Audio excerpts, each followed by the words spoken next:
você aí de casa, atenção!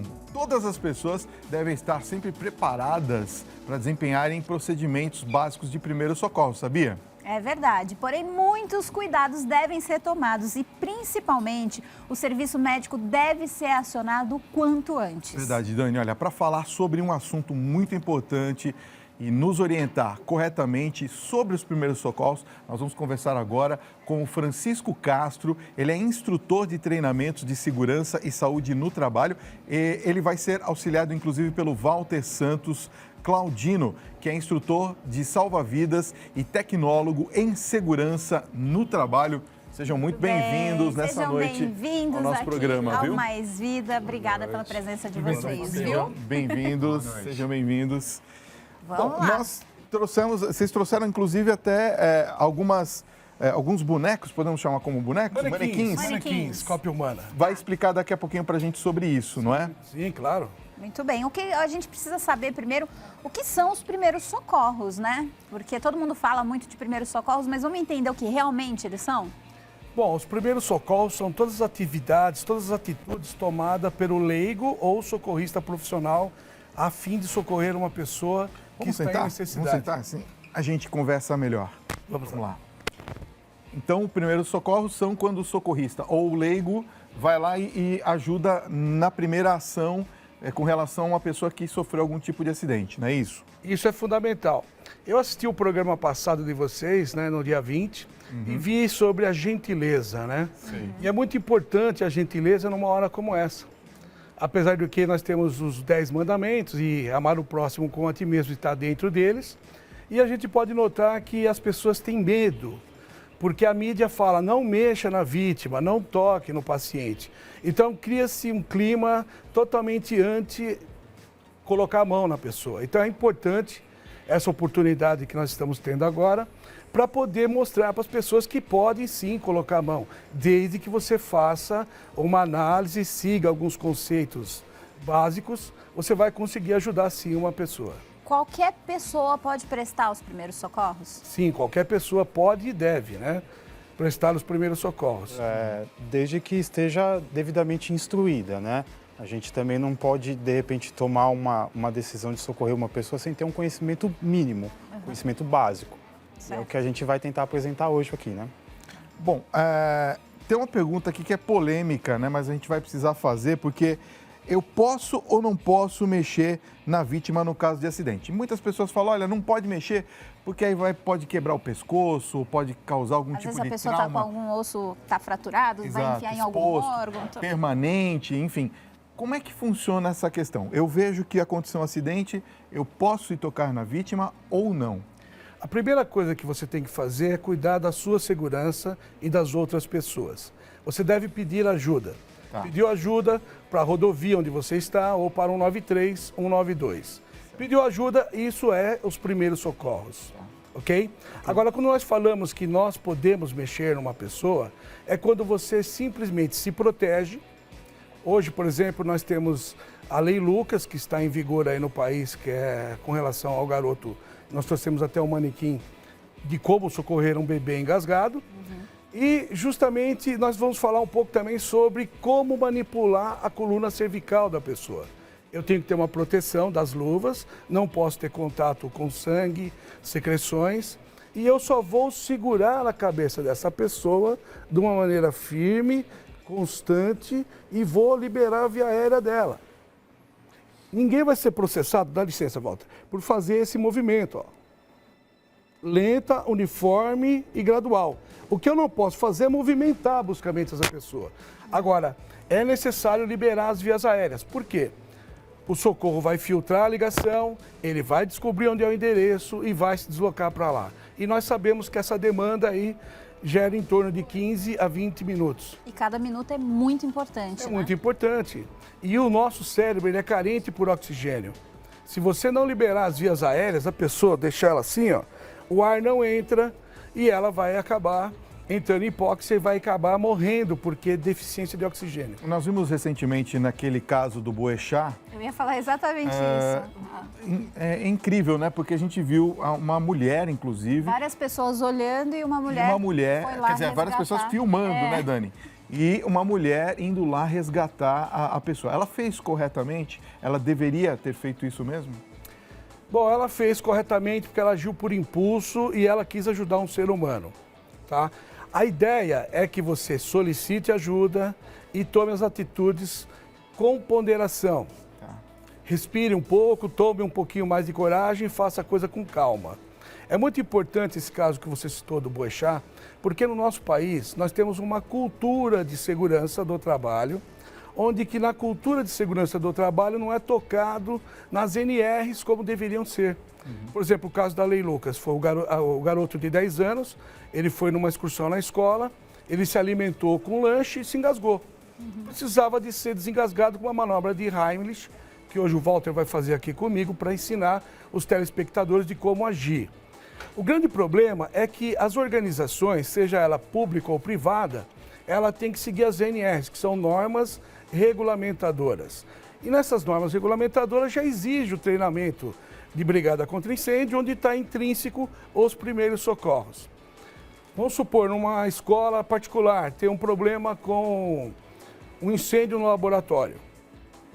Você tem que saber atender essa ocorrência, usando o extintor de incêndio. Então, são coisas básicas que devem entrar na nossa trajetória, no nosso início da cultura, onde que os professores vão passar isso para os futuros alunos e vamos fazer com que cidadãos se tornem proativos. É a garota lá que socorreu o Boechat, ela fez empiricamente de boa fé, boa vontade. Agora, o ideal é que a pessoa tenha o mínimo de conhecimento básico, como o Walter acabou de falar, para que ele siga esses procedimentos. São movimentos simples. Vocês vão ver hoje aqui que basta ter boa vontade e proatividade. Com certeza. A gente vai mostrar daqui a pouquinho algumas dicas, né, de como você deve fazer, o que você pode ou não executar. Mas antes eu tenho que dar um recadinho para o pessoal de casa. E nós continuamos a nossa entrevista sobre primeiros socorros com as demonstrações em tempo real para vocês aí aprenderem tudo. Então continuem participando pelo nosso Instagram e também pelo WhatsApp exclusivo aqui do programa, que é o DDD 11 950 33 6870. E esclareça as suas dúvidas aqui com a gente, não é, Fabinho? Isso mesmo, olha, eu quero que você agora acompanhe aqui, porque eu vou pedir para eles fazerem algumas demonstrações. Podemos começar com aquela da Lei Lucas? Da manobra de Heimlich. Da manobra, isso. Heimlich, como fala? Heimlich. Eu falei errado, só que eu falei certo. Vamos lá? Vamos lá. Então, primeiro descreve a situação e aí o que você vai fazer, tá? Por favor. Vamos lá. Primeiro você vai verificar uma situação de uma criança engasgada, isso é correto? Você vai verificar como é a palavra?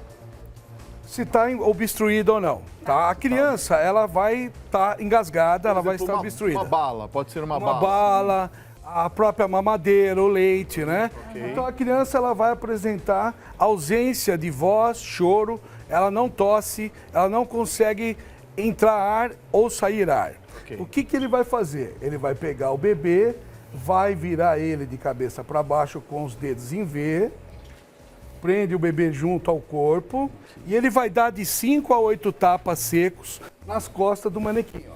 Num ângulo de 45 graus, tá? Vai lá.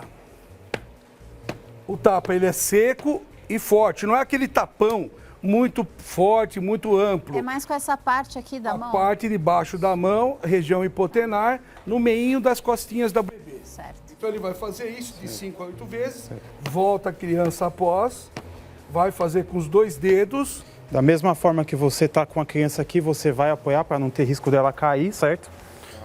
Você vai verificar aqui, pinçar a boca, verificar se tem a bala, de repente uma moeda, alguma coisa que está próximo da criança, ela pode ter engasgado com isso, né? Você vai verificar. Se não está na boca, você vai voltar à situação.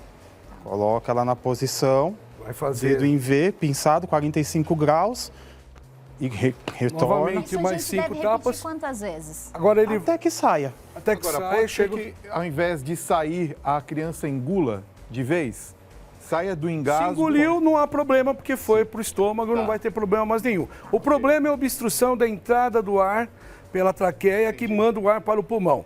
Ele também pode colocar essa criança com os 2 dedos e fazer as compressões torácicas na linha dos mamilos, o dedo anelar e o dedo médio. Ele também vai fazer isso por 15 compressões e 2 ventilações boca-nariz.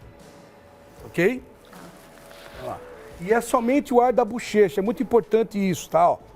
Sim. Somente o ar da bochecha. A boca e o nariz? Boca e nariz. Bebê, ele é de 0 a 1 ano.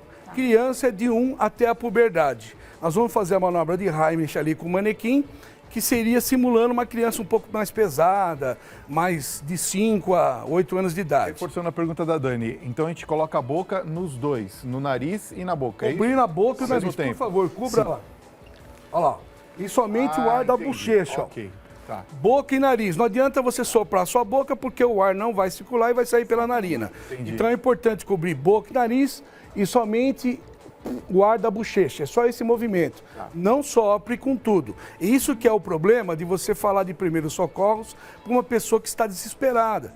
A pessoa está tensa, é normal. Teve um caso recente dos pais que levaram o neném no posto da polícia, né? O policial conseguiu ali... Você vê que o policial também, ele não conseguiu fazer as compressões corretamente, mas ele acabou batendo... E na intuição, ele conseguiu bater e conseguiu salvar. E o 193, o 192 ajuda também nesse tipo de orientação. O mais importante é manter a calma e a tranquilidade. Com isso, você vai conseguir fazer algo que realmente seja útil para aquela situação. Eu ministro muitos treinamentos e o pai é o primeiro a ficar desesperado. A mãe, então, fica sem saber. Geralmente quem ajuda é um tio, um vizinho, que é fora da situação. Ele não é parte interessada, porque existe realmente o problema psicológico da mãe. Ela quer salvar seu filho. É por isso que eu falei da importância da cultura de segurança. Porque hoje eu estou nervoso, amanhã pode ser você. E aí outra pessoa que vai atuar. Isso pode ser feito até por crianças. Vamos mostrar no boneco, no manequim maior? Enquanto isso, ele responde uma pergunta do telespectador, ô Dani. Boa noite, Fábio e Dani. Eu sou Rose, do Rio de Janeiro. Eu gostaria de saber como ajudar uma criança em convulsão por febre alta, pois trabalho em escola infantil e é muito comum terem febre alta. Eu estou muito preocupada com isso. Muito obrigada. A Rose do Rio de Janeiro que está perguntando. A Rose tem uma dúvida que é corriqueira, né? Uma vez, eu lembro, antes de entrar no resgate do Corpo de Bombeiros, a minha filha também teve esse problema, viu, Rose? E, por incrível que pareça, qual é o problema dela? Hipertermia, aumento da temperatura. Como é que você trata a hipertermia? Baixando essa temperatura. Então, a criança está com pneumonia, a criança está com um quadro grave de gripe. O pai não quer colocar a criança no gelo, na água gelada, mas é isso que tem que fazer. Baixar a temperatura e ministrar oxigênio para essa criança. O cérebro precisa de oxigênio. Então, baixa-se a temperatura, acompanhe a diminuição da temperatura dela e conduza para o médico, porque isso é uma emergência. O conceito de urgência é coisa que dá para esperar um pouquinho mais. E emergência é tudo que vai levar à morte a um curto espaço de tempo. Certo. Vamos para a manobra no manequim maior? Isso, a criança, ela quando está engasgada, ela vai colocar as mãos aqui, ó, na garganta, porque ela não consegue falar. Então o socorrista, ele tem que pegar, pode colocar ele em pé assim, ó, sentado. Aí, ó, coloca a mão na garganta, ele vai estar dessa forma. Então você vai perguntar para ele, você consegue falar? Ele não vai conseguir falar, porque para proferir a fala, tem que o ar passar pelas cordas vocais. Nesse momento, você vai pedir ajuda. Eu estou apontando o dedo para a câmera, porque isso é procedimento internacional. Então a pessoa está tão nervosa, você fala, você liga o 93, o 192 e peça ajuda adequada. E aí você vai abraçar essa pessoa por trás, essa criança, você vai na linha entre o umbigo e o externo, entre o umbigo e o externo é esse ossinho que nós temos aqui no encontro da costela, vai pegar essa parte da mão aqui, colocar outra mão por cima e vai fazer o desenho da letra J, empurrando bruscamente de baixo para cima, fazendo o desenho da letra J, ok? E isso é brusco, você faz isso de 5 a 8 movimentos, com certeza essa criança vai desengasgar. É a costela, não é? É isso? Não. Entre o externo é o último ossinho que tem no encontro das tá. costelas. Ok. Olha aqui, ó. Tá Para vendo ficar aqui, ó? mais fácil a localização, você pode ir dedilhando os arcos costais aqui, no meio, exatamente no centro do peito, você vai sentir uma pontinha de um ossinho. Entendi, É nesse local. Você mede 2 dedos abaixo. entendi. É na parte que dedão não assim, tem ó. o osso, é isso? Isso. Aqui, né? Tá. Você O dedão encontra fica o pra ossinho, dentro. 2 dedos para baixo. Você encosta aqui, ó, o dedão. Deixa eu só analisar aqui. Vamos lá. Arcos costais. Você encontra esse ossinho aqui central. Certo. 2 dedos abaixo. A mão, punho cerrado, com o dedão apontado aqui, para ele ajudar na pressão. Encosta o dedão. E a outra mão, por você cima, ajuda a pressionar. faz Não um faça movimento porque Ok. pode acontecer alguma coisa. Sim. Tá? Então Já entendi, não vou fazer. pressão, Por isso que nós trouxemos o manequim, né? Então, conseguiu fazer esse movimento, com certeza você vai desengasgar essa criança. Se você não conseguiu, faz aquela posição em cima, empurrando também de 6 a 8. Então, se você por algum motivo não conseguiu desengasgar a pessoa, você está nervoso, e ela perdeu a consciência, você vai se posicionar em cima dela e vai dar socos fortes e rápidos, de 5 a 8 socos também, ó. Vai lá. Isso. Sempre entre o externo e o umbigo, você vai pressionar o diafragma do pulmão, o pulmão vai criar uma pressão intratorácica e vai fazer com que o corpo estranho saia. Então você tem um aumento brusco da pressão intratorácica, faz com que o corpo estranho que está obstruindo ele seja expulso. Muito bom, hein? Sim. Muito bom. Sendo assim, você faz esses golpes 8 vezes, vai até a boca da vítima e verifica se esse corpo estranho se saiu. Com Agora uma certeza. pergunta, o sistema brasileiro de saúde, ele está preparado para auxiliar a todos nós com relação aos primeiros socorros? Essa é uma pergunta bomba, como você sempre diz, né? Ela está preparada sim. O SAMU tem uma grande competência, o Corpo de Bombeiros, o Projeto Resgate também. O problema é a demanda pelo atendimento. Você vai ter que lembrar os números de emergência. Quais são eles, já para a gente deixar o pessoal de casa ciente, Então né? vamos lá. 192 é o SAMU, SAMU, 193 Bombeiros. 93 Bombeiros. Se você estiver na instituição, numa organização, na escola, você tem que ter um plano de ação de emergência. Então, toda vez que você tem um plano, isso facilita o desenrolar do atendimento da ocorrência. O que acontece para o leigo é que ele está em casa, o bebê estava mamando, acontece o problema, ela não tem o conhecimento adequado, entra em desespero, sai correndo, tropeça, machuca o bebê ou põe dentro do carro e vai querer chegar o mais rápido possível no hospital, acaba sofrendo um acidente. E o SAMU, ele está preparado sim, o bombeiro está preparado e muita gente que faz treinamentos de primeiros socorros são importantes, como eu falei, a gentileza é muito importante nessas horas, porque nos treinamentos são manobras básicas, no outro ano que a gente volta na empresa, o pessoal comenta, poxa, eu fiz aquilo que você me ensinou e consegui salvar o meu vizinho, salvei o meu colega de trabalho. Então é isso que nos motiva a continuar fazendo esse trabalho particular. Nós fazemos treinamento no nosso site, nós fazemos treinamento para empresas, para grandes organizações, justamente para preparar as pessoas. Fazer ao vivo aqui Aqui a gente mostra uma só um demonstração, pouquinho, uma né? demonstração. Mas tem muito mais coisa que eles podem ensinar, mais informações. Então, quem quiser entrar em contato com eles, pode acessar o site, que é rescuecursos.com. Tem o contato também, o telefone DDD 11 34 22 11 30. O WhatsApp deles é o 11 9 42 23 80 08, tá? Tá tudo aqui na telinha também para não ter erro. Se você perdeu alguma informação, o programa fica disponível no nosso YouTube também.